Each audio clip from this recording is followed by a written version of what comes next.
All right. Welcome everyone to the newest newest episode of the Movie Night Society. Today we're talking about a wholesome family picture uh, from 1981. This was my choice. It's one of my favorite movies from my childhood. Sam Raimi's The Evil Dead. Uh, no, not the remake from 2013, but the original Sam Raimi's first real movie. I think he made a movie before this that was probably basically like a college film project. But this is like his first real movie. It's the film that got him big and started. And he's been making movies for all the way up until now. He's finally got a new movie coming out since the last movie he directed was Oz the Great and Powerful in 2013. So it's almost been 10 years since his last theatrical film. There's also a new Evil Dead movie coming out this year, sort of a spin-off movie called Evil Dead Rise. That's I think going to be on HBO Max. And there's also a video game coming out, Evil Dead the game. So there's a lot of Evil Dead and Sam Raimi stuff. We got Sam Raimi's like Spider-Man in No Way Home. So I just thought it was like a good opportunity to finally do the Evil Dead. Finally, whatever, episode 7, but to do the Evil Dead. Um, you guys have both seen this movie before, right? I'm sure I've shown it to you. I've seen it It's once one of my before. favorites. Yeah, I saw it once before with you. Like a decade ago. Yeah, it's probably been a while. I mean, I've already said it's one of my favorites. I'm probably just gonna gush about this movie most of the time. What are your guys like kind of thoughts on it? I guess overall, like watching it again. Will, you can hit it. Okay. Well, I think it's been a couple years now where I saw it with Julian. Julian showed me it because he loved the Evil Dead franchise. And Only a couple years, huh? I think a couple. It's probably been like 5 or 6. Okay. It all starts blending together, but something like that. It's been a while. So yeah, Julian showed me the first movie because he loves this franchise so much. Then he showed me a second one. I watched Army of Darkness with him. I saw the new Evil Dead in theaters with you, I believe, Julian. I don't know if we saw it with Dustin though. I don't think Dustin was there, right? I can't remember. We I saw it? remember a bunch of us seeing the I remake in theaters. I don't remember who else saw it with us. I have no recollection. Okay, probably wasn't you then. So yeah, I've seen all of them. I have not seen Ash vs. the Evil Dead though, but for the most part, I've seen most of the Evil Dead movies that are out, or all the movies that are out. Right? There's not another one I'm forgetting. No, there isn't. There's like unofficial sequels Right. in Italy, but those don't really count. And then there's Okay. like Sam Raimi's Drag Me to Hell is often kind of considered like a spiritual successor to the Evil Dead in a way. That was from like 2009. Okay. Which I didn't love that movie the first time I saw it, but I think I'd probably like it more a second time. Definitely had that like Evil Dead kind of zaniness to it. Yeah, I guess like I love this franchise so much. Like I have the shirt and he's getting the like stuff. He's getting the stuff. This is my Evil Dead. Oh god, this is Show and tell. This is okay.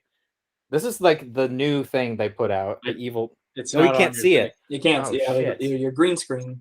Your zombies fucking eating it. I'm gonna turn off the green screen for 1 second just while I show this.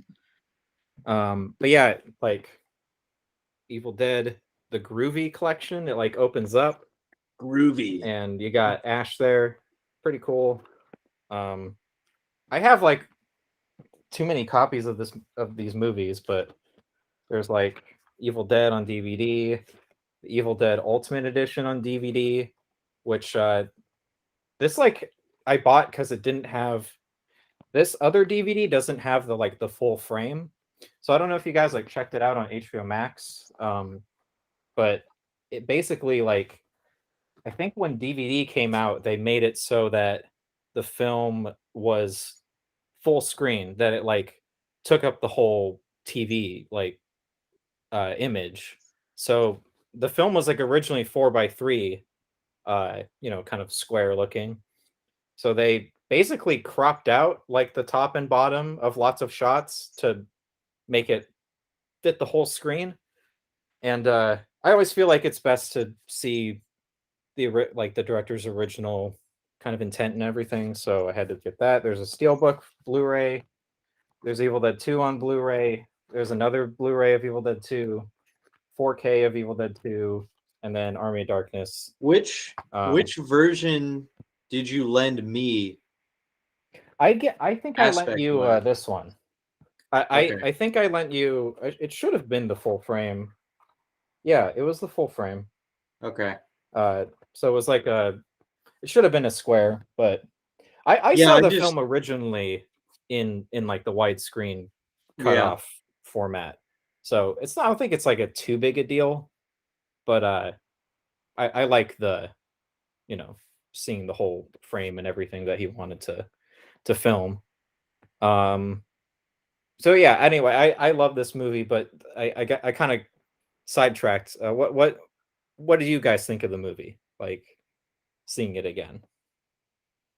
You want to speak a little bit, this Dustin, or should I go on? You can You go on, Will. Yeah, I Okay. kind of interrupted you. I'm sorry. Oh, you can okay, yeah, finish that's what you right. were going on. I was just explaining like how Julian kind of introduced me to the series. So yeah, Yeah. I only saw the Evil Dead once, so this was my second time ever seeing it, and I didn't remember as much about the first one as the second one. So Yeah. and it'd been a while, so I kind of knew all the stuff that would happen, but I forgot a lot happened with like the other characters since Evil Dead 2.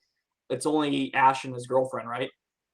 There's Evil Dead 2, it has a recap of the first movie because I think they couldn't get the rights to their own footage or something. yeah, so they kind of had to like make a remake in a sense. Kind Yeah, of. like it's like about a 10-minute remake or so, but maybe Yeah. even less. Yeah, and they just cut it down to Ash and his girlfriend Linda, Yeah. who So there wasn't- Linda is played by like a different actress in like every iteration of Evil Dead. It's really funny. I liked the actress in the first Evil Dead the most. I think she had the most to do. Although 2 is good. But yeah, so it's like it's them, and then it's kind of just Ash, and then these other people show up in Evil Dead 2. But anyway, what the first one? Yeah, continue. Right. So if the first one, I didn't remember a lot that happened with the other cast. So, I went into it knowing I'd seen it once and knowing like the outcome, how it ends and everything in certain scenes, especially like that one infamous scene. But I didn't really remember what happened with a lot of those other characters. So that was kind of fun. I was a little surprised. I don't know why. I think it's because I have the Evil Dead 2 in my mind.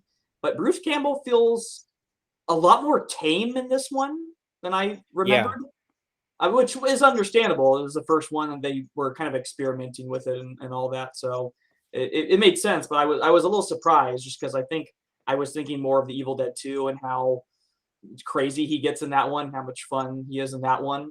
So I was just surprised. I was like, wow, he's just way more tame than I thought he would be. I must be just thinking of Evil Dead 2. And there were certain things I thought would also happen in the Evil Dead 1 that didn't. And I was like, okay, that must have happened in the Evil Dead 2. So there was kind of like, there's parts and scenes and all that from these two movies that I couldn't really piece together, like which one was which. Before I like went into the first one's like, okay, so all the stuff that I'm thinking about is like most of it was from the second one. So I guess the second one was like a lot more memorable movie for me. Yeah, I would agree. I love all 3 movies because they all feel very different from each other, which is one reason I like the franchise so much.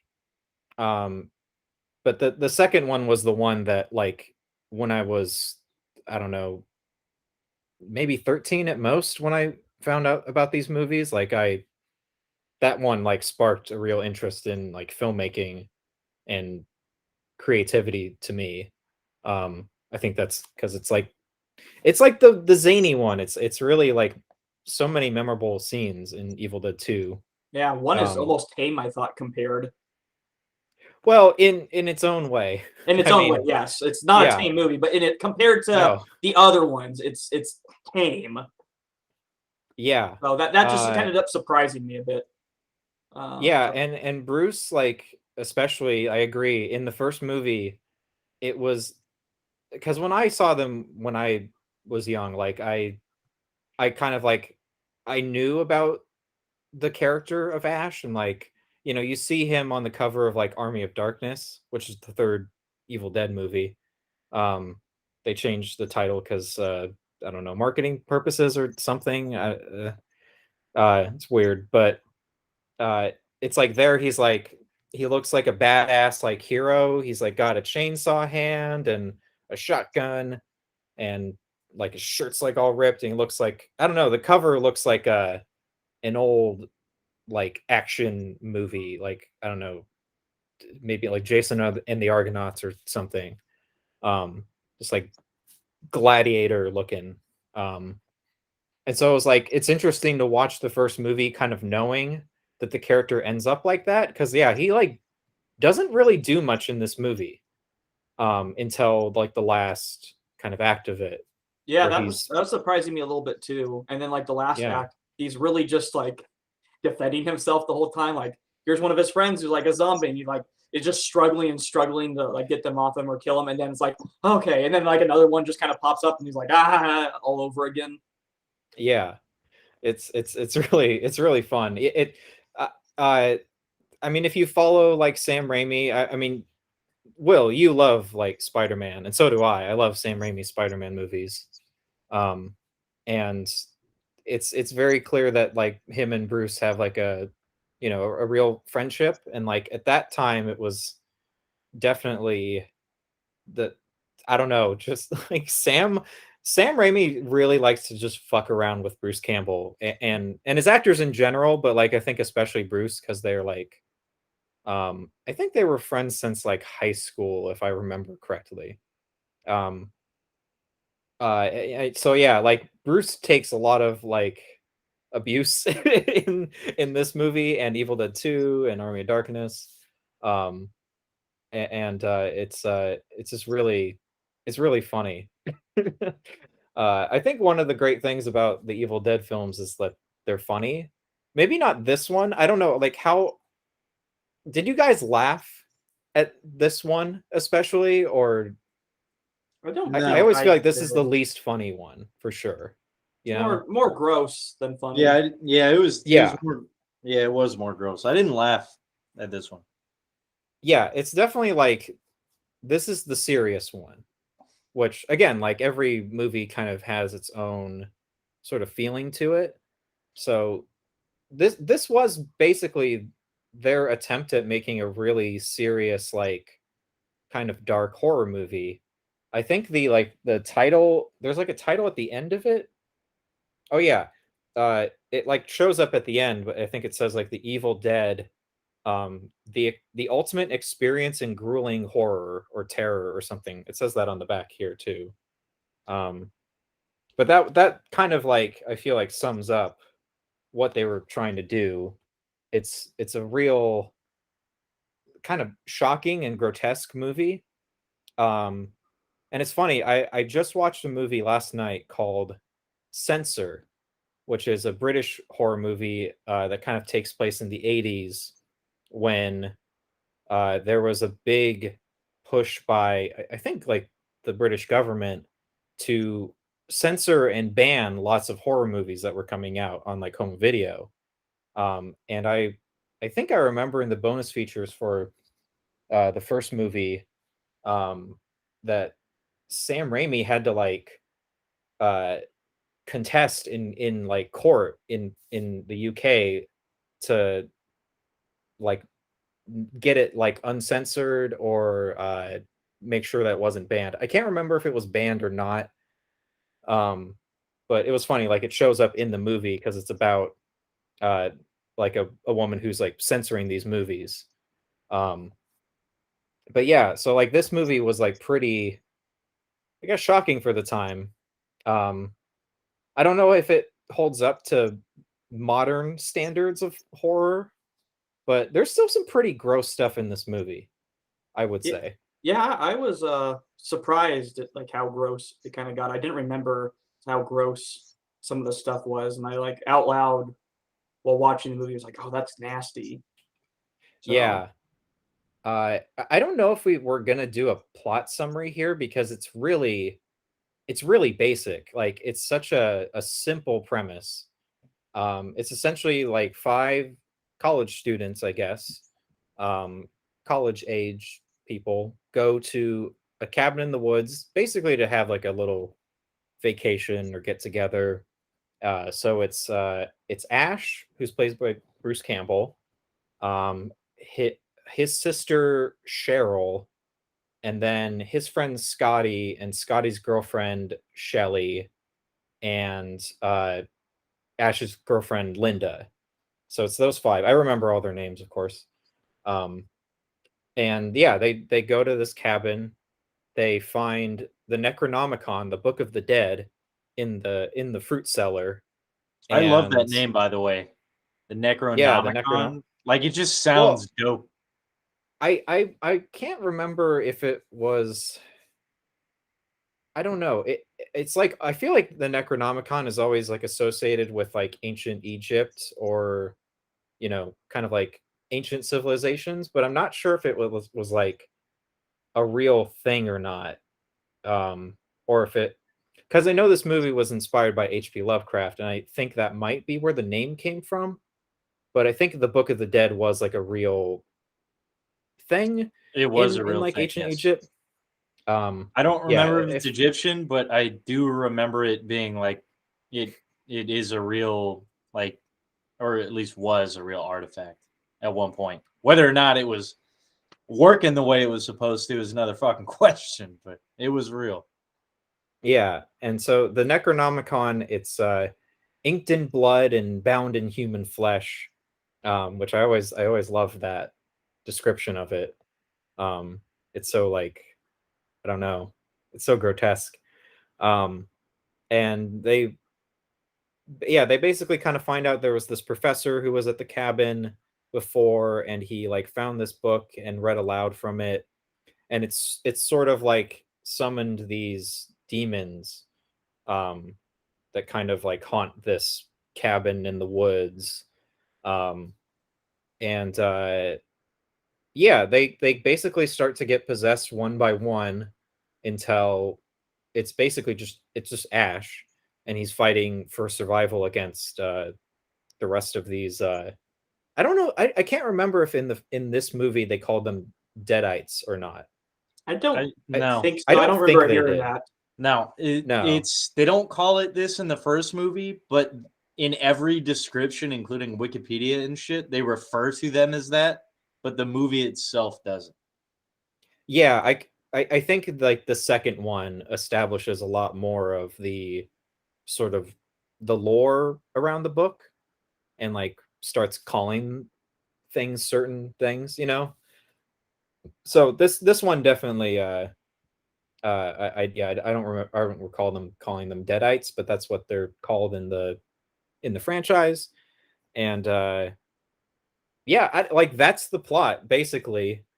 Um uh Spoilers, Ash kind of like he wins, but it's then there's like a the typical horror sort of ending, like kind of gotcha moment. And yeah, I don't know, I we can just talk about like individual scenes and stuff, I guess.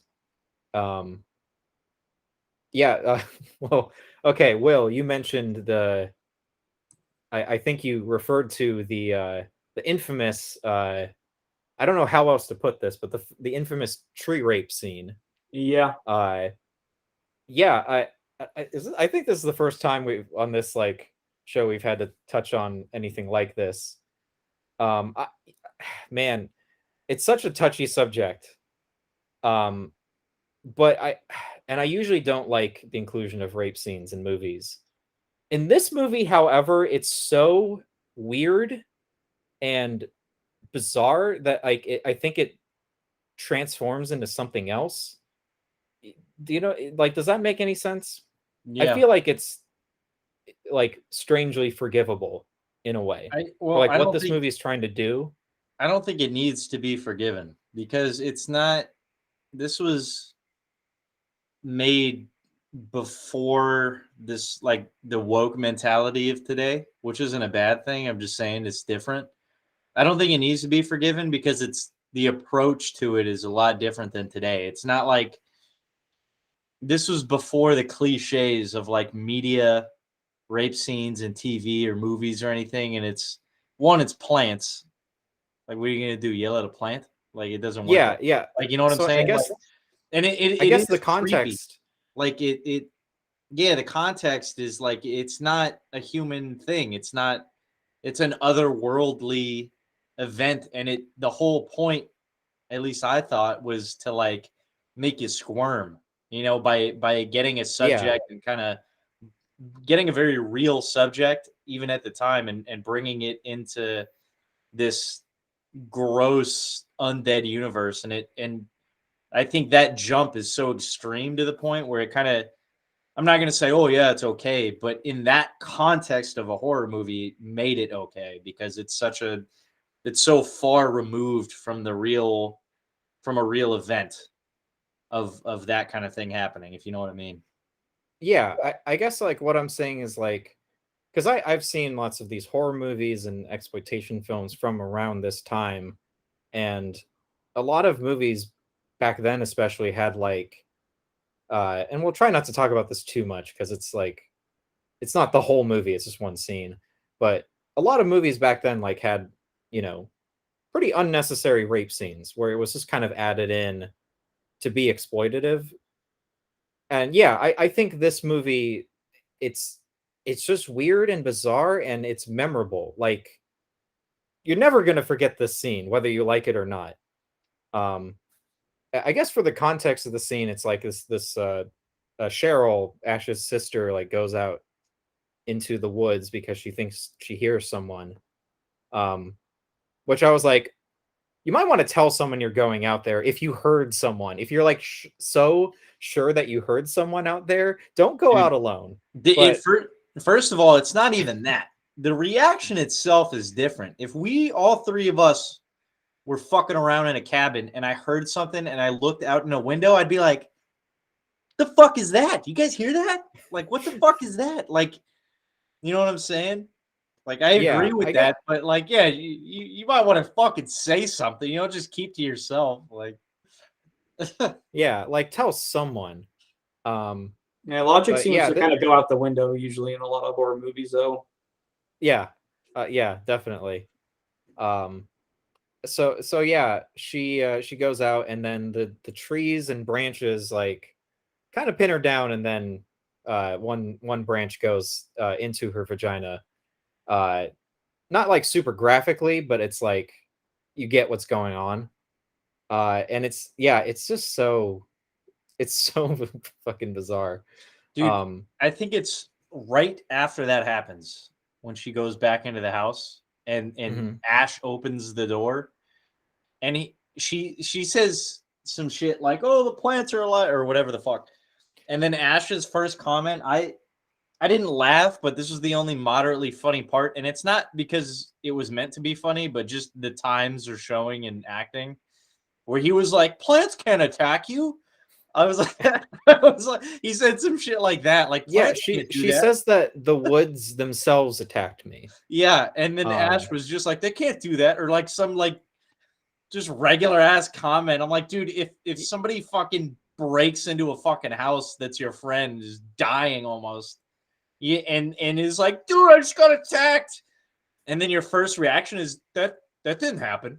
Like, like I thought, it's the sign of the times. I'm just making fun, but I thought that part was entertaining. I didn't laugh at it out of like whatever. I mean, you get what I'm saying. yeah, I mean, this movie is I guess well, it's like very low budget. very clearly low budget. And it like it shows in the acting, it shows in the effects. But that's sort of what I really like about this movie is that it just feels like, I don't know. There's always like every movie is sort of like a miracle that it happens. It's like it takes a lot of work, it takes a lot of time and preparation, a lot of like talent, unless the movie's bad, I guess. But like this movie, it like it has those moments where it's just like you're like, this is bad, but then there's lots of, I feel like, really legitimately well done scenes in this movie. I really like after Cheryl kind of asks like she gets attacked and then by the trees, and like she's like, I want to leave. I want to, I want to be away from this cabin. Take me into town. Uh Ash decides like, I'll take you into town. But the bridge has like almost like kind of peeled back and they can't get across this bridge anymore. And it's like it looks like a hand or like a claw. I love that. And then there's this like shot of Cheryl just kind of like breaking down and crying like it's not going to let us leave. Like we're stuck here. She kind of knows that like we're fucked. Uh and yeah, the camera like pans over this claw that's kind of formed, and like the lighting of the headlights of the car, and just them silhouetted, like her breaking down. It's like a really, really good shot. And especially for like a low budget. Um, and the sound design, I don't know if you guys like thought this, but like I think the sound design in this movie is like amazing for such a low budget. I think it like makes a lot of the movie. Just like the change in their voice when they become demons, like just certain like the way like certain sound effects happen, like there's lots of parts in this movie where someone like gets scratched, and it always like, I don't know, it doesn't sound like if I scratch myself like that, it just sounds kind of like you don't hear anything. But in like this movie, it's like, I don't know, It's it's like like a it really sounds like gushy, gross thing. yeah, or like it sounds like you like scraped your nails against like a piece of wood or Yeah, something. it's like a noticeable disturbing sound. Yeah. It's And like then there's it's. Oh, I was just yeah, saying you go like ahead. sometimes they do that in movies, like because it's like you said, if you scratch yourself in real life, you don't really hear a lot of things, but they like add that effect to, I don't know, and enhance it, I guess, to make you Yeah, just make it feel give more it, kind of like more like, real, so you can kind of imagine it, I guess. I don't know like how yeah. else I can really say. But yeah, the fact that they do that in this movie was pretty effective. Yeah, and I loved there's this one part where like Deadite Scotty, the friend he's like possessed, and he's like, I think he's like attacking Ash. Is it bad that I And liked Scotty? Is that kind of bad? I kind of I liked he's him. like he's annoying in this movie, but I He did like is, him. but he's really likable. I couldn't help but like him. Just I have to did throw that out too. there. Yeah, I think he's a fun character. I'm kind of sad that he dies in this movie because like I he's like one of the few characters in this movie that has like any real personality. I Like almost, the character writing is not strong in this movie, I yeah, will say. I almost thought until he got possessed, it's like, okay, this whole like Book of the Dead thing only possessed women, because like only the females were being possessed up to that point. That's true. And yeah, I never So, really thought of that. yeah, I Um didn't remember that in like the other movies or anything, or it ever saying anything about that. It was something I noticed when watching the movie. It's like, how come it's only the women that are being turned to these things? Like, why isn't Scotty? And I then it think does it's just happen. I think it's honestly just coincidental. Like it just kind of happens Probably. that way, I guess. Nah, Yeah. man, Um women are just fucking stupid. First of all, no, I'm just kidding. Okay. I'm just kidding. Like, okay, we I wanna gotta get canceled. yeah, go get canceled saying something like that, man. well, Cheryl going out in the woods was stupid. I'll say that. Um But Although in I think it's just like all coincidental. their not like in their defense, but like a lot of these characters don't make the brightest decisions, men or women, in this movie. Of So course, yeah, definitely. Like, yeah, there's like the part where Scotty goes into isn't it Scotty's his fault room. because he plays the recording out loud and he like keeps going with it? That makes Yeah, things even though worse. someone is screaming Oh, that to the stop, like crying, dying, like stop. oh that Yeah. like the And then whole it's- movie happens, you mean? Or it's a like dick. Well, Not he the plays beginning like the when it's recording of the guy like saying the stuff on a out tape loud. recorder. Yeah. yeah, I So he makes see, things I don't worse. know I don't know. because even before that, there are like those shots of the camera like floating around. Like later on, it's sort of Yeah. like Can I just say I love how they did that with like the Evil Dead, if that's what you want to call it. Like it's just like this mysterious thing moving through the yeah, woods and like it sounds scary and it's like pushing down trees, but you never see yeah. it. And you get to see its vision, like looking inside the house and everything. Really like that. The whole don't It's show it's thing in creepy. horror movies. Yeah, It is very creepy and like unsettling. Like, oh man, you get to see what it's seeing and it's just like looking right in and looking at them. Ugh. I liked that a lot. yeah. I love the shot where I think like Shelly, Scotty's girlfriend, is like getting ready for bed and she's like getting dressed in her like nightgown, and then like the POV like Evil Dead is like looking in, and then she like notices it and like the camera pushes in and it like breaks the glass. I love that shot. Yeah, it's like this movie is actually like really like pretty effectively creepy at times, which is like surprising for this franchise for one. But yeah, just like so effective for like such a low budget movie. It's like again basically their first movie.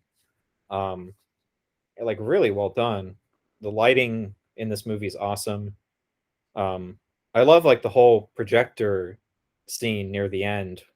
Um, and like Ash, what was it like? Ash is like looking at this pipe in the cellar, and it just like opens up and just all this blood I sprays was on him. I was thinking like this. These are probably like Julian's favorite parts of the movie is just Ash getting covered in blood. Like in a Yeah, pretty like those parts were actually kind of funny. I didn't laugh, but yeah. like this is like almost comedic.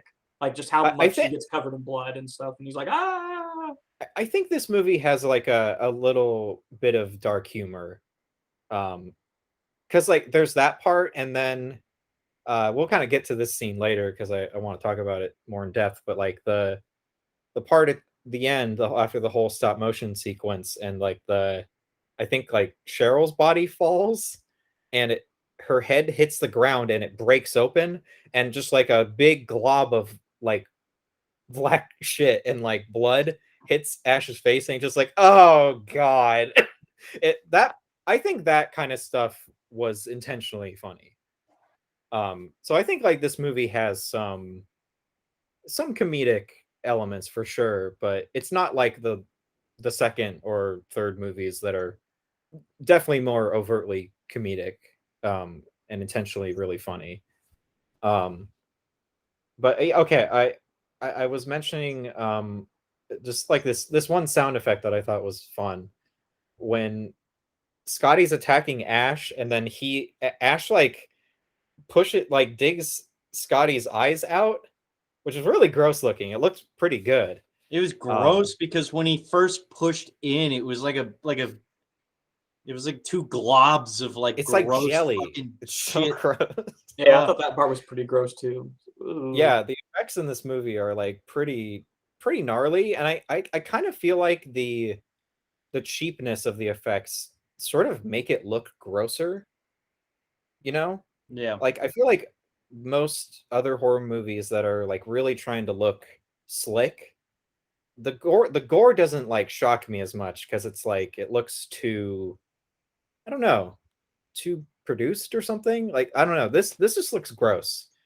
Um and yeah, so like he gouges out Scotty's eyes, and then Scotty's like screaming like possessed Scotty, but he's like screaming. I love the scream sounds from Scotty. Like I don't know, it's like oh it's really like I don't know. There's something about the sound that is like ingrained in my brain. But then Ash notices there's like a piece of wood or something sticking out of Scotty's stomach, and he pulls it out just very casually, and he pulls it out, and it makes this like almost like, I don't know, just like a phoom sound effect. And like all this blood starts gushing out, and there's like no reason for it. It's just there. Like just that little extra bit is like super unnecessary, but it's really funny. It always sticks with me. Um yeah, I don't know. I love all the craft of this movie. It's definitely like not a super original or well written movie, but it's just fun for me, you know? Like I like seeing those uh sort of looks at how they made the movie, and I like those cheap like horror movies that, I don't know, they just have a real sense of fun to me. But it's funny when you look at the behind the scenes footage of this movie, everyone looks so miserable. Everyone is, because they filmed in a real cabin out in the middle of the woods. It's cold as shit. The actors who are wearing who are the deadites who are possessed, they're wearing these white contacts, and they can't see anything out of them. So you can tell in the movie at times that like there's parts where I think especially possessed Cheryl is like trying to grab onto Ash or something, and like you can Oh yeah, tell, I know what scene you're talking about. Yeah, I thought that yeah, was like like, you can tell it, she like you doesn't can, know what she's yeah, doing yeah, I could tell that too. It's because she kind of can't funny. see. Yeah. And you know, like I think like the blood they use like didn't keep well or something. Like I think it like they didn't refrigerate it or something.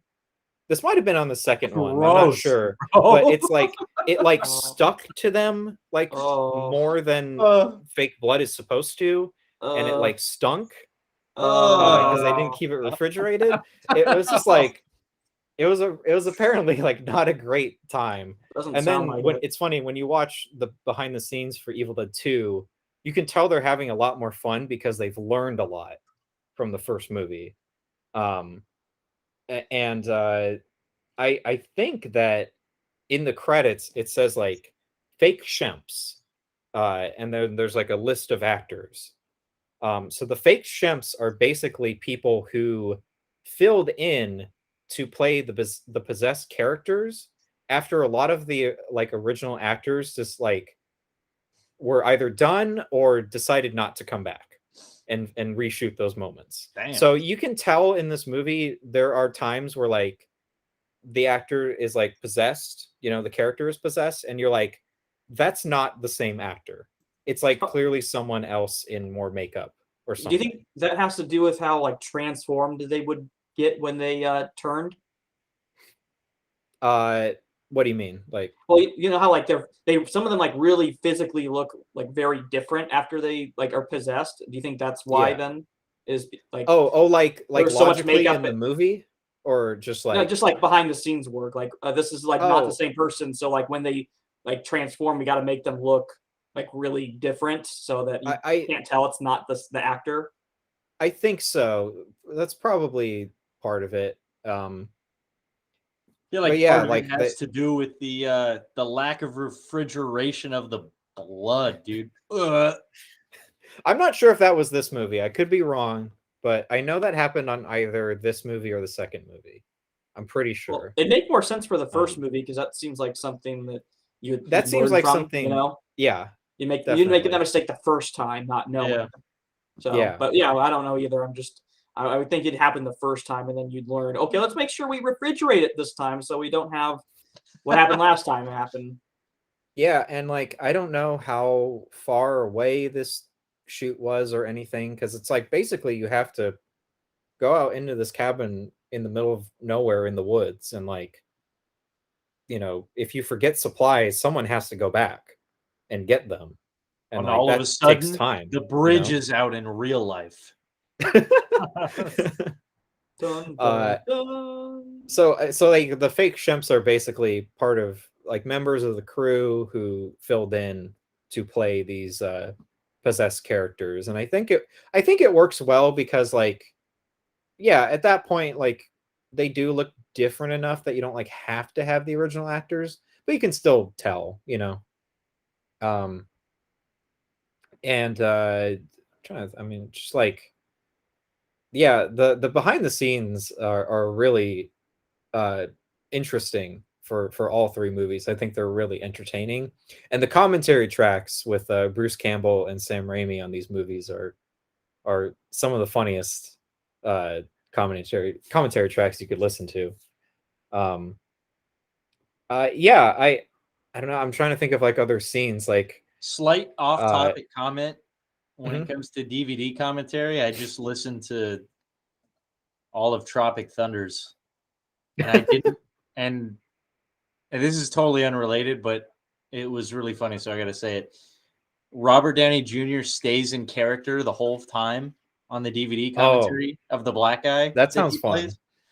The whole time he's in character until like the last 10 minutes. But and then he makes a reference in the movie before the DVD commentary was made where he's like, I don't get out of character until I make a DVD commentary or something like that. And just on an That's off pretty topic funny. thing. Yeah, I know like this is Spinal Tap. The guys did the commentary in character. Um, but yeah, so with this movie, I'm just trying to think of like more scenes. I really, I mean, the gore in this movie is like so gross, but I think like one thing that makes it look even more disgusting is like, okay, so like Shelly, Scotty's girlfriend, like gets possessed, and in the tape they find in the basement, this like recording of the professor talking about the Book of the Dead. He's like, the only kind of way to put them to rest or stop possessed people is to dismember them, bodily dismemberment. And so like Scotty, without really any hesitation, like just just goes to town on his girlfriend and just cuts her up into all That, these pieces. that's when he had the axe, right? Yeah. Yeah, he cuts her up.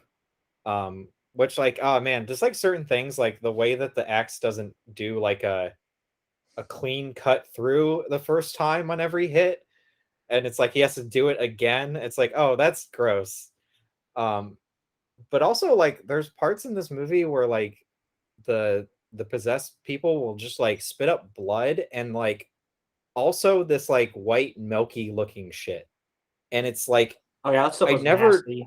they never like say what it is, but it just like it looks Oh, gross. Yeah, it just cum, just full of cum. But yeah, it just looks like milk. I don't know. It just looks so Yeah, gross. I'm guessing they probably just used milk because that's what it looked like, but it looked really Yeah. gross.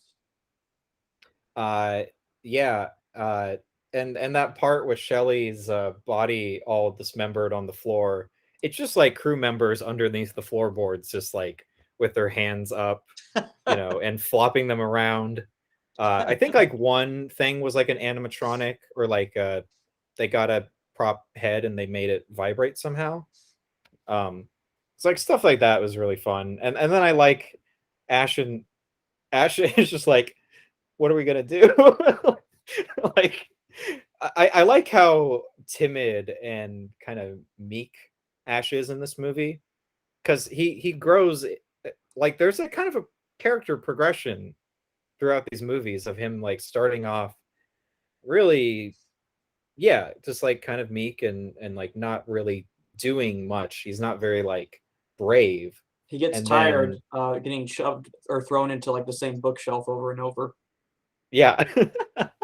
Yeah, people get thrown into many bookshelves in this movie, which is great. Uh they look so flimsy. And then like Ash is like stuck under one and he's like, I can't get it off me. And it's just like, nah, that thing looks so light. Yeah. At, It's at really that point, It's I was when funny. just thought it was funny that it's like, how many bookcases or bookshelves do you have in this cabin? he was stuck under a 2-pound IKEA fall collection fucking thing. Uh yeah, I was gonna say something, but I can't remember. Oh yeah, but just like Ash's character like grows throughout these movies and basically, yeah, becomes like a kind of inept badass. Um, and yeah, you're kind of like with him for the last, I don't know, at least 15 minutes of the movie, um, where he's like surviving, just like, yeah, just trying to stay alive, just like going around, like waiting for something to happen. Boy, he's losing his Um, fucking mind the whole time. yeah, I always feel like the first, well, the last kind of half of the first Evil Dead, and then the first half of the second one are basically where Ash's character just like he loses his mind. Um, and he's like basically just becomes psychologically like traumatized by this stuff and becomes sort of like, I don't know, hardened by it though. Um, where he's just like he's just trying to be badass. But those are the later movies. But like, yeah, in this movie, it was kind of like the first time I saw it, it was funny because I knew it was going to be Bruce Campbell throughout this series. But like, Scotty has so much dialogue, and like he's really the kind of like feels like the main character in a way that I was almost like, is Scotty gonna be the last one alive or something? It was strange because it's like Ash almost feels like a background character for parts of this movie, which is I interesting. agree. Yeah, it's kind of And like it's what you like said, a though, because you don't see a whole lot of him until kind of like the last third. yeah, which I So kind of like think works. That you're kind of stuck with the character who really wasn't, you know, like equipped to do anything in a way, and then like he's sort of like thrown into this like terrifying situation where he has to like fight for his life. Um, and oh man, what was I gonna say? Uh, shit, I forgot. But yeah, I don't know. I'm trying to think of other scenes to talk about. Um, I I, I really like the part with the mirror, Mm. where he's looking into it. He's just kind of like checking his sanity, and then he puts his hand on the mirror, and it just goes through, and it's like water. Turns into That was liquid. really cool. That was like a really cool shot. Um, and I mean, like I think we got to talk about the stop motion sequence at the end because it's just so it's so cool. Like Well, when for everyone's fucking melting and shit. yeah, yeah. So Ash, that corn is looking being attacked. mush stuff too looked really nasty. Oh It did. god, Yeah, it looks like yeah. corn mush or something. I don't know what else to use to describe it, but like corn mush because it's It just looks yellow. like soupy mashed potatoes that have like Yeah, been something like left that. out. It looks really You know, nasty. it looks, yeah, and it's like coming out of like his sleeve. Oh yeah, at the Um, end, it like his like yeah, clothes are moving, and then it zooms in on his hand, and it like poops yeah. out. This Ugh. Yeah, and there's like bugs and stuff. It's a really cool sequence. So like yeah, Ash like is kind of being attacked by possessed Cheryl and Scotty, and he he's like on the ground, but he manages to grab the Book of the Dead and throw it in the fire, and it basically for that moment at least stops, the possession, and then Cheryl and Scotty just kind of melt and die for good. But it's this like really cool stop motion sequence where like Cheryl's hair like falls off in bits and like her skin's like peeling away, and it's like they become like these like weird looking skeletons and stuff. It just looks like so unnatural and yeah, like gross. Dude, Like it's yeah, straight up the nasty. skins, yeah, the skins like peeling off of their like hands, and like you see their skeletons, and then like yeah, these like arms fly out of their bodies like these claws and just start like throwing shit around. And yeah, Dude, it's I I don't swear, know, like this I don't laugh throughout this movie, but the way you explain things, now that you said that, if I go back and watch it, I'd laugh. Just on the way yeah, you say it, like it's one like of they those just start movies that's throwing just shit, like like Yeah, I don't know. It's one of those movies where it's like, I don't know. I just love like seeing these just bizarre things that like these horror filmmakers like will come up with. Um, and yeah, and like I think Sam Raimi like finds a creative way to shoot them too. Like it's not just because I see a lots of horror movies that feel like they're just gore for the sake of it, or they don't have like real talent behind it. They don't create an atmosphere. They don't create like creative and memorable shots. This I feel like is a really like is like a triumph for like a low budget filmmaker. Like this movie is so fucking cool. And then that last shot of like Ash, he walks out of the cabin, the sun's rising, and it's like, oh, he did it. There's like such a relief there. And then I love that the you see the POV again go through like the woods through the back of the cabin and like breaks through the doors and then just like goes up to Ash and just screams. And it's like chilling. Just think about it. Like it's so perfectly done. I feel like, and then like just immediately that music that was playing on like the record player in the basement like starts playing. That like I forgot what it was called. I should look it up, but it's like this old like I guess like jazzy kind of tune. Um, yeah, it just starts playing, and again, I feel like that was like another like, hey, this movie is not taking itself like super seriously. You know, there are moments of like levity and fun in it. I just realized you Um, never put your Evil Dead background back on, Julian. I know I didn't. I didn't feel like it. Oh, okay. I'll do it now. But yeah, oh wait, here we go. It's already there. I should put my porn background on, and I'm just blurred out for the remainder of this. No, don't make me do any work on editing, dude. He'll somehow just edit you all out of this video. I mean, this It's just gonna movie be is us two. or this episode, and I think most of our episodes are just not going to be. They're going to have to mark it as not for kids because we're talking about bodies being dismembered and all this Yeah. gross shit. Or do the opposite and make them for kids only YouTube, so you can't like. That's an option now.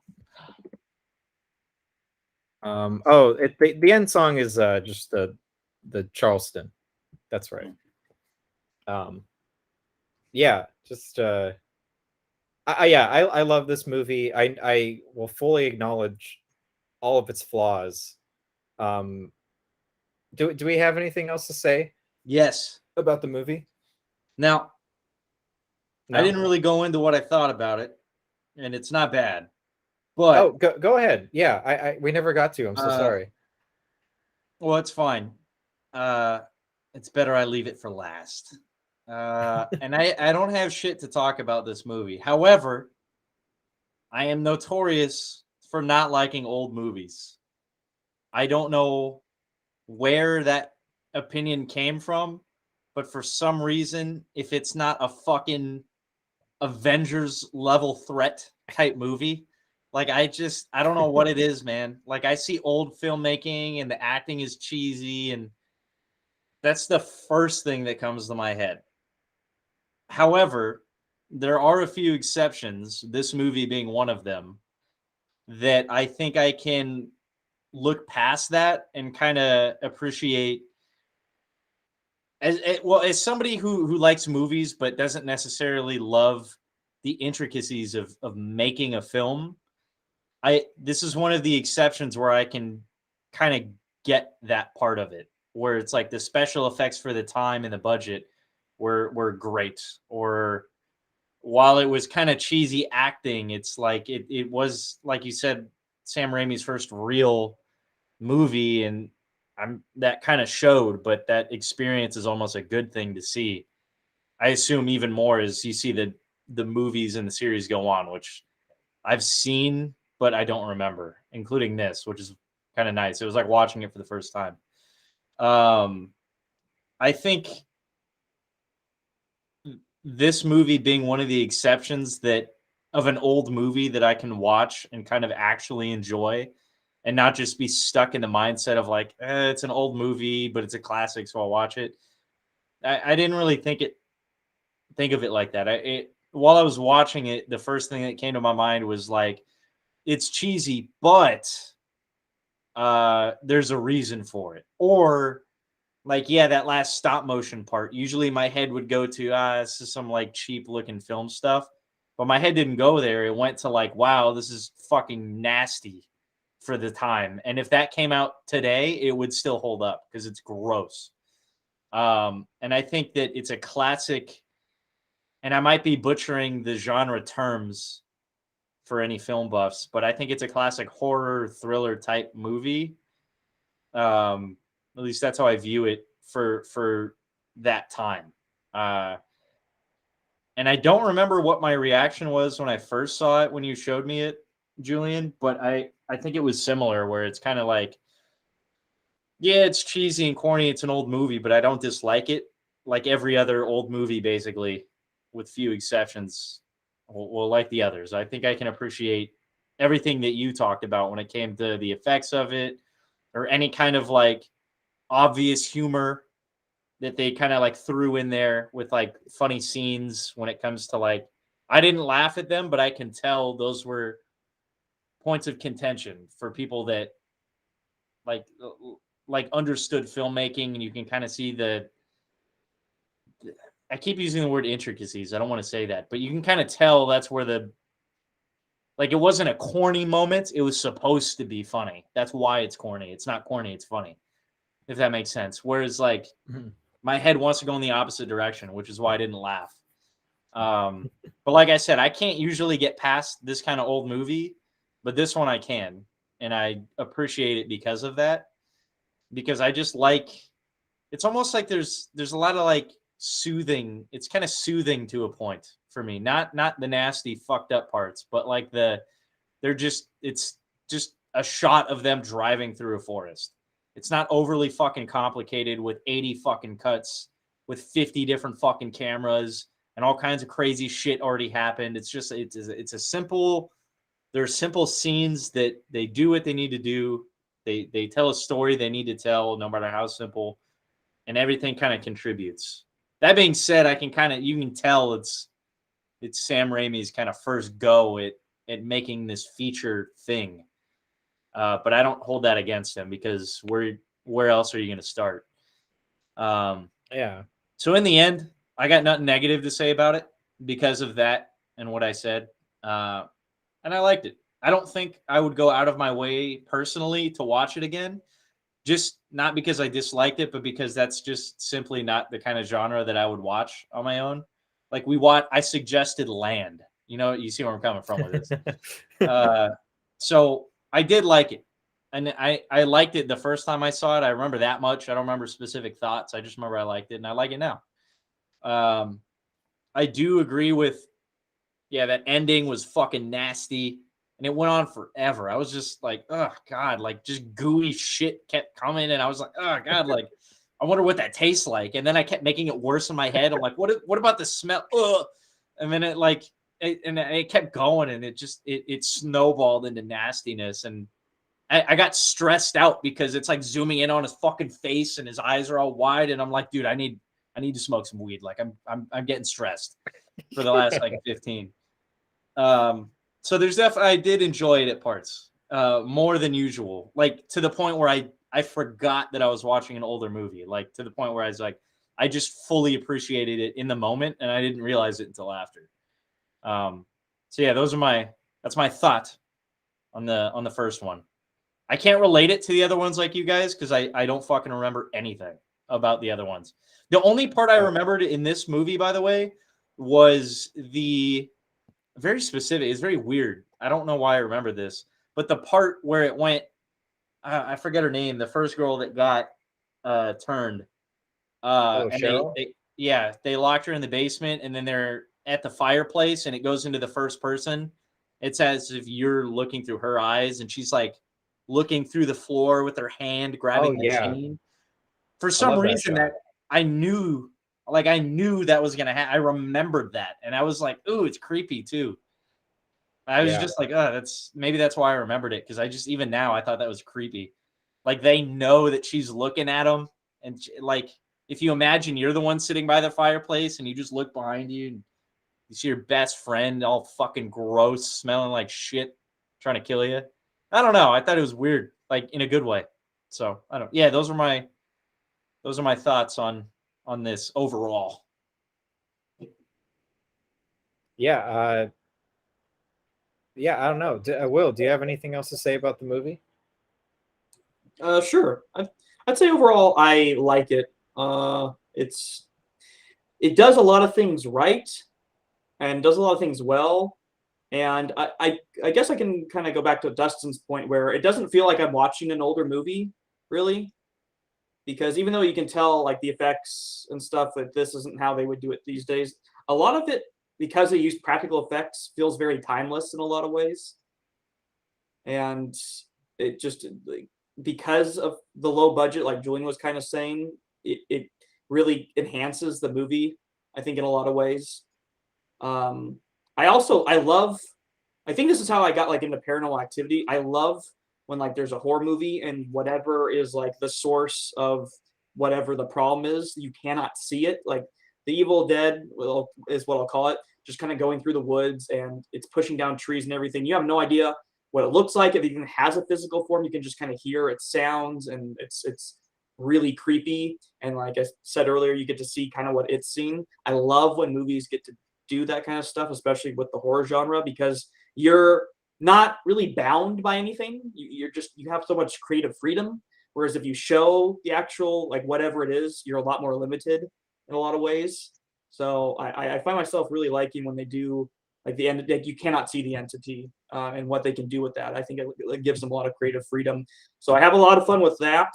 Um, I definitely have to say I don't know if this is exactly what Dustin was saying, but I'm very mixed, I should say, on like the last like third of the movie, because even though it's like fun watching Ash do a lot of like this crazy stuff, I do feel like it drags on a little bit because it just feels like okay, he's tackling this one possessed friend, and then like as soon as he gets rid of it, it's just like another one's gonna pop out, and then like the other one's gonna pop up, and it's like okay, I kind of get it. I get like you want to show all of it, but it's like it feels like it goes on for a little longer than it needs to, just for me personally. But it's like entertaining like the whole way through for the most part. I don't think I was ever really like bored watching the movie. So it does its job at entertaining. I never felt bored, so I think that's a good thing. The worst thing a movie can be, or any piece of medium, I guess you could say, like the worst thing it can do is be boring. Like I think Julie and I had discussed that. Like it's like the worst crime is just be boring. And I don't feel like any part of this movie is boring. I just feel like some parts towards the end drag a little bit, but it's still entertaining. It's not like okay, I'm out of it. Like you lost me, movie. Nothing like that. I have fun the whole way through, and that's pretty much all I gotta say. I do enjoy the movie. I enjoy it most of the way through. I like a lot of the creativity they have with what with what they do, and I think because of like their lack of budget, they kind of had to get a little bit more creative with certain things. Yeah. So I was a fan of that, and so And yeah, overall I like it. I also think that creativity led to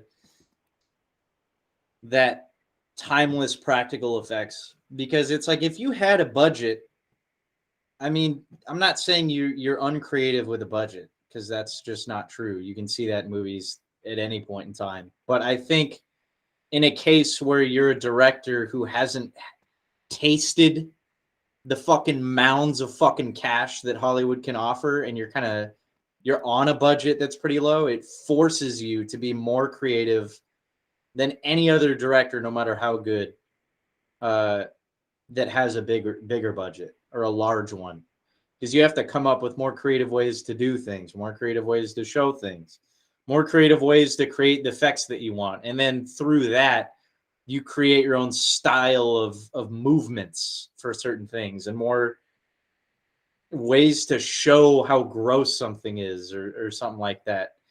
Um, and I think, and this is coming from somebody, I don't have a lot of knowledge in the background of directors or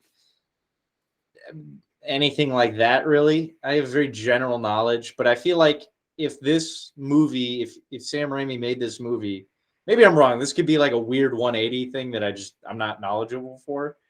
But if he had a big budget for this movie, I don't think it would have been as good. I don't think it would have been bad because I think the concept is good. I think it still would have been fucking gross and nasty. And I think he still would have had the cool camera effects outside and shit. But I just feel like some of the little nuances of like how they were melting at the end and how their clothing was moving, like you just wouldn't have that kind of thing if you had a big budget. So yeah, I think on terms of creativity, I think they did really well. Yeah, I think the remake is a pretty good testament to that. It's very slick and it's well produced, but it does kind of lose that charm to it. I like the remake, but it's nowhere near as like memorable and fun to watch as this movie is. Um, yeah, I there's this quote from Bruce Campbell that I really love, where he says that like the harder it is to make a movie, the easier it is to watch. I feel like that's true lots of the time, especially in the horror genre for me. That's a good quote. Yeah. So yeah, I don't know. Should we get in our ratings? Sure. Because I'm curious Sounds what good. you guys are gonna rate it. I think everyone knows what I'm gonna rate this movie. 5. That's what you're Yeah. gonna rate it. Yeah, I guess Yeah. we should just get Julian's out of the way. Well, We know. and that's not making fun of you either, dude, because honestly, when it comes to, and let me talk about you, Julian, in the third person real quick. That's just how my thoughts are going to come across. I'm not trying to be weird or disrespectful. But when I think about Julian as a person, I think when I think of anybody as a person, interests and hobbies come to mind first. So I think of Julian, I think of movies. In fact, I think of the word film. I don't think of the word movie. That's like my word. My word's movie. His word's film. If that kind of on that kind of playing field, That almost makes him sound a little snobbish. And It's Kino, no, you guys. It's Kino. in a good way. I'm not poking fun. I really didn't mean it that way.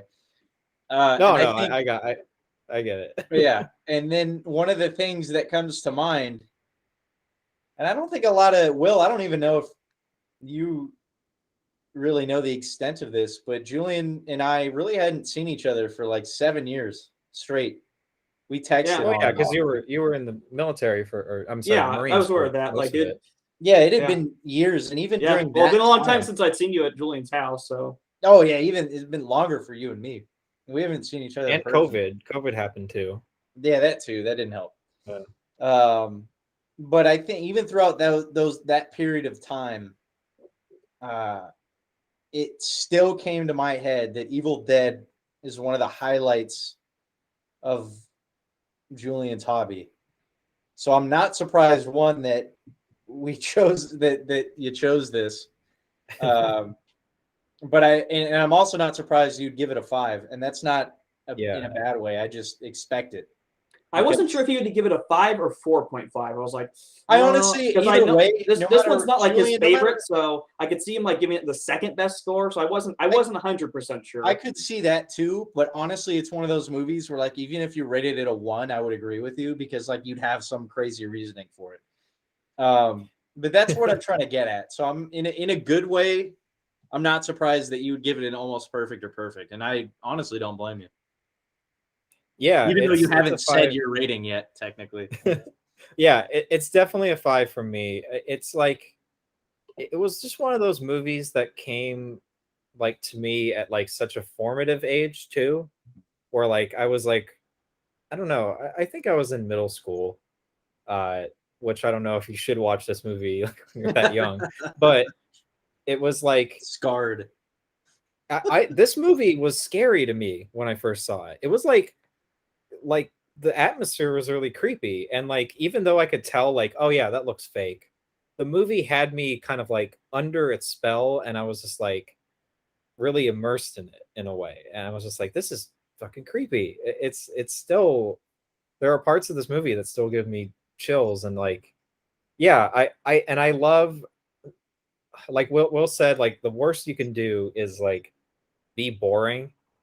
You know, I really love like movies that are either like so amazing, like so perfectly done that they're almost like a like a unicorn, like it just like shouldn't exist.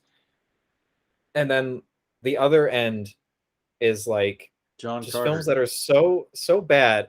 Maybe not John Carter, but films that are just so bad that they're like fun and entertaining.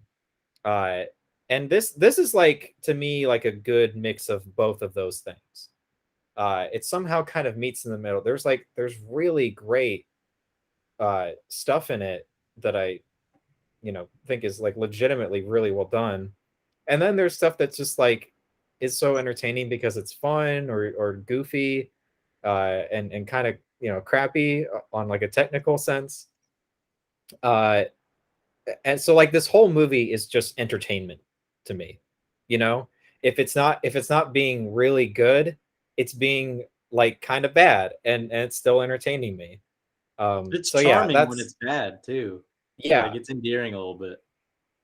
So it's like I know I like gave like this and Rocky like the same score, but I love them both, and it's clear that I like that independent, like low budget kind of spirit in movies. I think it's just magical. Like I think it's just so great. So yeah, it's a 5 from me. Like anyone, yeah, this was like second guessing. It's a 5. He says it What too. about you guys? I'm curious about Dustin's, so let's have Dustin go next. So I'm gonna stay consistent with my ratings, and I'll say this is what I'm gonna do from here on out as well. Is I am going to rate these things, and with rating something off of enjoyment, which I'm gonna do, which I've been doing, and I'm gonna continue doing. The technical aspect of filmmaking and my limited understanding of it definitely plays a part. But I want to say mainly my entertainment value is what I'm going to base things off of, without trying to ignore stuff like the technicalities of this. So first, let me tell you where I'm coming from. If I was coming from a more technical aspect of filmmaking and maybe a better understanding of how much fucking effort, and I know it was a lot to make something like this, but I just don't know enough to comprehend that kind of thing. Just from that, I would give it a 5, but mixed with my enjoyment of it, which would be, for example, can I sit down of my own accord without, for example, if we weren't doing this, one, would I watch it on my own? And if not, whatever. But let's say I did, because if I didn't, obviously it'd be a 0, and I wouldn't have fucking seen it. But if, let's say, I sit down on my own accord, what would my attention span be? Like, am I gonna watch this fucking movie, assuming I'm not like dead tired? But am I gonna just watch it, or am I gonna be on fucking Instagram the whole time? Or am I going to play a game of Bloons TD6 on my phone in the background? Not because I hate it, but because maybe I don't need, I feel like I'm not constantly laughing at something or something. I mean, you kind of get where I'm going, right? Like, you guys kind of get where I'm coming from with that. I won't hit on that any prior, but that's where I'm coming from rating wise. So please understand, I understand technically, even though it's corny and obviously Sam Raimi got way more experience now than he did back then. I get that. All of that put together, I'm going to give it a 3.5. Okay. Out of just enjoyment, because any lower, I think, in my opinion, it would be kind of not doing it justice. And if I put it any higher, I would be ignoring my enjoyment of it. That's not to say I didn't. I said my whole piece before, but yeah, 3.5 is going to be my thing. I just feel like I got to give that context for this kind of movie, for like the history that it has. So that's why I gave that little explanation there. Yeah, this is like a hard movie to rate in a way, because it's like I think a lot of film people like who are super into just art house stuff and everything have like probably seen this movie, and I feel like it's always like a moment where like people like that will be like, I don't know what to rate it, because it's like it's so interesting and creative, and like it's clearly done by people who don't have a lot of experience, but it's like it kind of like transcends that. They have Like it's also not very good. a bigger at passion than they times. do experience. Yeah, I'm that's coming out of my head as you're saying it. That's why I said that. I think that's Which a is good good way of thing. putting it. Yeah. So yeah, I get it's like a weird movie to rate in a way, but so it kind of has to come from your own personal. I mean, like all these ratings like really should, Yeah. just come from what you felt about it. But so yeah, what did you think? What are you gonna rate it? I am going to rate it like a solid 3. Okay. Which is kind of funny because like Dustin's like, well, he can't personally rate it that low because to him that would be like a disservice. I'm doing it more in the context of like the kind of problems I had with it. I think were fixed in Evil Dead 2 because I've seen Evil Dead 2, and Yeah. I definitely prefer that one. I think Julian can kind of get my understanding. I think if this was the only Evil Dead I had seen, I probably would give it 3.5. But like I said, the second one fixes, I think, a lot of the problems I had with. I really almost think they could have done like more with Ash. They could have made him a lot more memorable character. I think in the first one, just like go a little bit more crazy with it, which they do in the sequel. So if you like this one, then definitely see the sequel. But I still think it does a lot of things well, like a lot of the stuff with the Evil Dead being this very creepy entity, and like a lot of the camera work is fantastic. A lot of like the practical effects and the corniness and the cheesiness. I like kind of more like I'm fine with kind of hokey acting. It's goes kind of back to like what Julie and I are saying. It's like as long as it's entertaining, and Sam Raimi is very good at like cheesy and kind of hokey. Oh If you've yeah, seen like the Spider-Man stuff, he just does it so well. definitely. It's so enduring. It's like impossible for me at least to not like it. And like almost anything Sam Raimi does, he has this charm to his films, and it's impossible not to like. So there's a lot I like about it. I think it just kind of goes down a little bit more for me because I think they could have just done more with the third act and stuff, which I said is fixed in the sequels. So if we were to, I'm not going to give it like a rating to Evil Dead 2 because we might, I don't know, see it at some point, but my rating for that would most likely be higher because it fixes those problems. But like I said, what it does very well, and I still think like a 3 is a pretty good score. So yeah, just like in context to some of the other ones, that's why it has the rating. So, but yeah, I think 3 is a very good score. It's probably not something I would really watch by myself. I think if I was to watch it again, it'd be really fun to watch it with somebody else, especially someone who hasn't seen it and seen their reaction to it would be a lot of fun. Yeah. So yeah, it's not something I probably really would consider watching again by myself. Probably like the other ones more likely, but not really this one unless I watched it with someone. So yeah, those are kind of like my final thoughts. Yeah, two is great. I'll probably recommend it at some point. That was the movie that really like made me want to make movies, and like got me really into just the whole medium as a whole. Really, like I was into movies before, but this like kind of made me think beyond just like what's on the screen. You know what I mean? Made me think about the filmmakers a lot. Uh, yeah. These movies just they remind me of like the stuff we would make too. Like, Pocket protectors. yeah, it really cheap reminds plug me. time. Cheap plug. Oh wait, no. Cheap Julian plug. privated all those videos. No Monetize them. Yeah. Monetize them. Even like I wanted to do like an episode that was just like straight up just like an Evil Dead homage, and we never did it. But yeah, it's like it's always Dude, been there, you know. I will say there are a couple moments, speaking of in Pocket Protectors, that were better than some of the parts in Evil Dead. Like there are a few moments that I don't know about I that. don't know about if I would agree with that. No, dude.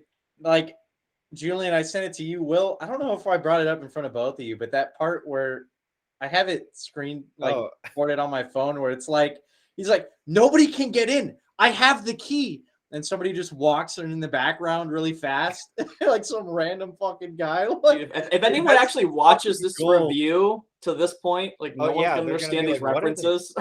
I to know. like stuff we made years ago. Yeah, stuff when I was like 13, 14, which was probably around when I found out about these movies. So, yeah, it's just like one of those movies that just, well, this and Evil Dead 2, and especially Evil Dead 2. So we'll probably talk about Evil Dead 2 at some point.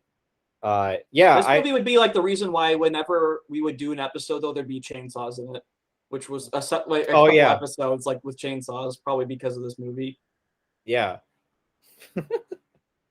I also want to say I did recommend this for my staff. Well, I recommended Evil Dead 2 and 3 for my staff movie club. And I did not recommend this one because it's definitely, I think it's the harder one to get into. Like, I think if I mean, especially if you're squeamish, like maybe don't watch this movie and just skip to 2, because the 2 and 3 are definitely more fun and funny and creative.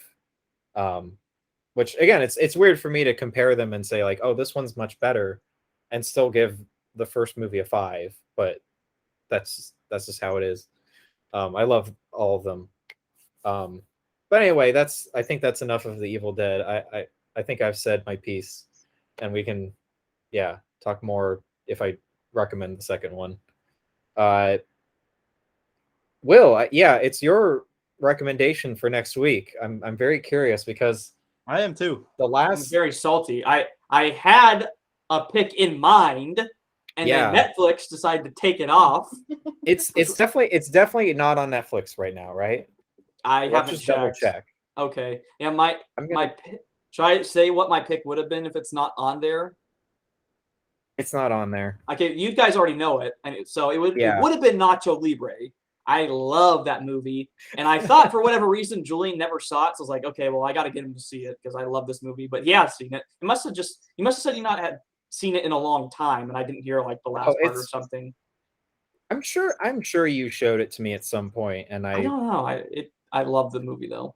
So I've been wanting to watch it again. So I was like, I don't know if Dustin or Julian have seen it. If they have, cool. If they haven't, well, I'm making them watch it.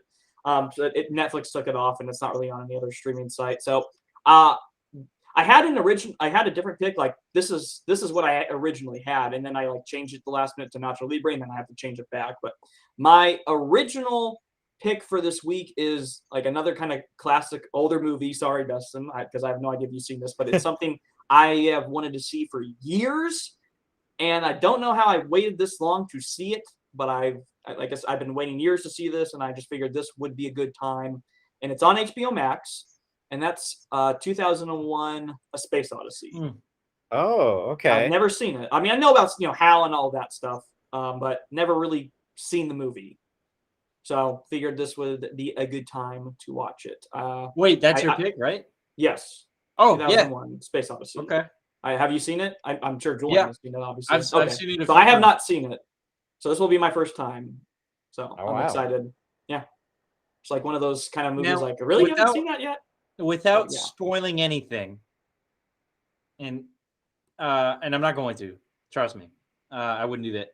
Have you seen, Julian, if you get this reference, I'm gonna fucking Will, have you seen the original or the newer version of Charlie and the Chocolate Factory? I've seen both the original and the 2005 one, I take it. With Johnny Depp, have you seen that? Yes, multiple times. I've Thank seen both the fucking original God. and remake. Thank fucking God. That's all I'm gonna say. All right, cool. We're good. I'm excited. Okay. Did you get that, Julian? Will, take your wait. Will, take your headset off. I gotta tell Julian. I can't spoil this for you. Take your headset off. Okay, dude, wave like this or something when you're done. Okay. Okay. Julian, it's that part where they're getting the chocolate bar, remember, in the newer one, and they're in the TV and they remake the scene with the monolith. Oh, okay. You know, That's right. you know what I'm talking about, that? Yeah. Okay. Okay.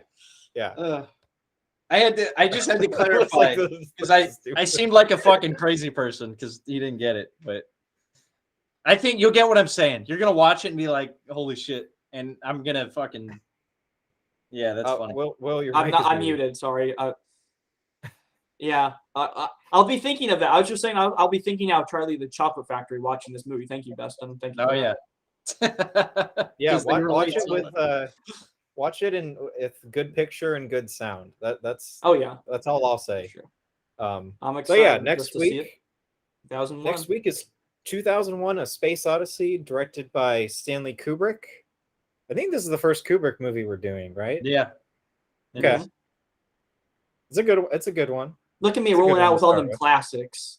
Except I guess Yeah, I the know. Suicide And Squad is not a Suicide classic. Squad. But You're rolling out the red carpet on these, man. you're welcome. You're All welcome. right.